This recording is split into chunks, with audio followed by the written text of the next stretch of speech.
అనేక సమస్యలు ఉన్నాయని చెప్తున్నారు మీరు. మీకు నిజంగా జగన్మోహన్ రెడ్డి 5 ఏళ్ళలో జాబ్ క్యాలెండర్ అని చెప్పి కానీ లేదా పరిశ్రమ అని చెప్పి కానీ మీకు ఉద్యోగాలు వదిలినాడా? గత 5 ఏళ్ళ నుంచి వైసీపీ ప్రభుత్వం వచ్చినప్పటి నుంచి ఏమి ఉచిత పథకాలు నవరత్నాలు అంటున్నారు కానీ అవి పేరుకు మాత్రమే. కానీ కనీసం ఇక్కడ నడవడానికి రోడ్డు కూడా లేదు, తాగడానికి నీళ్లు లేవు, కనీసం ఏదైనా సిమెంట్ రోడ్లు కూడా ఏమీ లేవు. వీధి లైట్లు కూడా మీరే చూస్తున్నారు కదా, వీధి లైట్లు కూడా ఎక్కడ కూడా వెలగడం లేదు. ఉండే కంబాలు పడిపోయినా కూడా ఏ మున్సిపాలిటీ అధికారులు కూడా వచ్చి ఇక్కడ పట్టించుకోవడం పాపం లేదు. నైట్ టైం ఇక్కడ నుంచి ఇక్కడ నడవాలంటే చిన్నపిల్లల్లో చాలా మట్టి రోడ్డు అంతా మట్టితో కూడి ఉంది.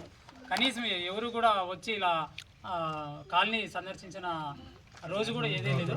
కానీ ఈసారి ఈ తెలుగుదేశం అధినాయకుడైన సురేంద్రబాబు గారిని ఒక్కటే కోరుతున్నాం, మిమ్మల్ని భారీ మెజార్టీతో గెలిపిస్తాం.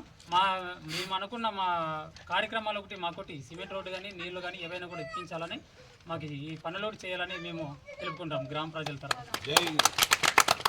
మీరు ఇంకోటి చూసినట్లయితే అక్కడ ఒకసారి వీడియో తీయండి.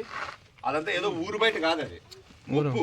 ఆడింకా స్ట్రీట్ ఉంది, ఆడింకా వీధులు ఉంది, ఆడింకా లైట్ ఇంకా ఉన్నారు, ఆడ జనాలు ఉన్నారు, ఆడింకా వీధులు, అవి ఇల్లులు కూడా ఉన్నాయి, ఇల్లులు కూడా ఉన్నాయి. కానీ ఆడ కారు చీకటి కమ్ముకైందంటే ఎవరు ఇది? ఈ పాపం ఎవరిది? జగన్మోహన్ రెడ్డి. మీరు తమ్ముడు మీ వార్డులో ఈడే మీ ఇల్లు ఉండేది, మీకు కనీసం ఇబ్బంది అనిపిదా? లైటింగ్ లేదు, ఏం లేదు. గత 5 ఏళ్ళ నుంచి చూస్తున్నాము. ఇది టీడీపీ వాళ్ళ వైఎస్ఆర్ వాళ్ళు వచ్చేసి ఏంది వీధి లైట్ వేయడం లేదు, రోడ్డు లేదు, తాగడానికి మంచి నీరు సరిగ్గా అందడం లేదు మాకు.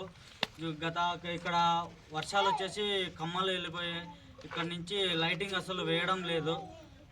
చాలా ఇబ్బంది పడుతున్నాం, చిన్నపిల్లలు అందరూ నడవడానికి చాలా ఇబ్బంది అయిపోయింది. రోడ్డు సమస్య చాలా ఇబ్బంది ఉంది, వీధికి లైటింగ్ సరిగ్గా లేవడం లేదు. చాలా మాకు 6వ వార్డు చాలా ప్రాబ్లం ఉంది. కౌన్సిలర్ అనే వాళ్ళు ఇక్కడ 6వ వార్డు కౌన్సిలర్ అనే వాళ్ళు అడ్రస్ లేరు. గెలిచినప్పటి నుంచి ఇక్కడ చేస్తామన్నారు 6వ వార్డు కౌన్సిలర్, 6వ వార్డు కౌన్సిలర్ ఇక్కడ లేదు. మరి మా టీడీపీ వాళ్ళు వచ్చేసి సురేంద్రబాబు వచ్చేసి చేస్తారు, కంపల్సరీ చేస్తారు. మా ఓటు వచ్చేసి జై టీడీపీ, జై టీడీపీ. మా 6వ వార్డులో అందరూ చేతులు జోడించి అందరూ నమస్కరిస్తున్నాం. మాకు ఇక్కడ అభివృద్ధి జరిగింది లేదు, దయచేసి మేము అందరూ వైసీపీని బహిష్కరిస్తున్నామని ఈరోజు మా 6వ వార్డు నాయకులు, యువత, జనసేన, బీజేపీ వాళ్ళు అందరూ కలిసికట్టుగా తీర్మానం తీసుకున్నాం. మేమందరూ మాకు మూకమ్మడిగా ఓట్లు సురేంద్రబాబు గారికి వేయించి భారీ మెజార్టీతో గెలిపిస్తాం. సురేంద్రబాబు గారి నాయకత్వం, సైకిల్ గుర్తుకే.